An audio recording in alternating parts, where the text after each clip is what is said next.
តោះបងប្អូនបាទយើងចូលមកដល់ពាក្យទី13បាទនៃសភៅ HSK share របស់យើងបាទជាស្វ័នបាទជាស្វ័នហ្នឹងមានន័យថាដោះស្រាយរឿងលុយកាក់បាទបញ្ចប់ការទូទាត់លុយកាក់បាទ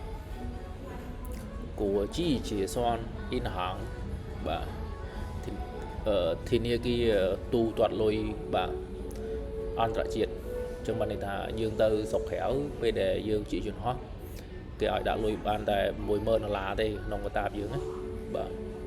អញ្ចឹងពេលយើងទៅស្រុកគេបាទអ្នកខ្លះគាត់ទិញអីវ៉ៃអាវ៉ាន់មកដល់ស្រុកខ្មែរវិញបាទគាត់វេលុយវេឲ្យទៅបាទអញ្ចឹងពេលដែលយើងវេលុយពីធនាគារស្រុកខ្មែរទៅដល់ស្រុកគេហ្នឹងយើងត្រូវតែជ្រើសរើសធនាគារមួយដែលមានឈ្មោះថាគួរជីជាស្វ័នអ៊ីនហាងបាទពីច្រើនគេប្រើធនាគារកាណាយ៉ាបាទពីមុនណាបាទតែឥឡូវខ្ញុំអត់ដឹងដែរបាទគួរជីជាស្វ័នអ៊ីនហាងបាទធនាគារបាទទូទាត់សាច់ប្រាក់អន្តរជាតិបាទយើងអាចផ្ញើលុយទៅវិញទៅមកយើងទៅបាទសៀនជីនជាស្វ័នខាបាទកាត ATM បាទសៀនជីនជាស្វ័នខាបាទកាត ATM បាទ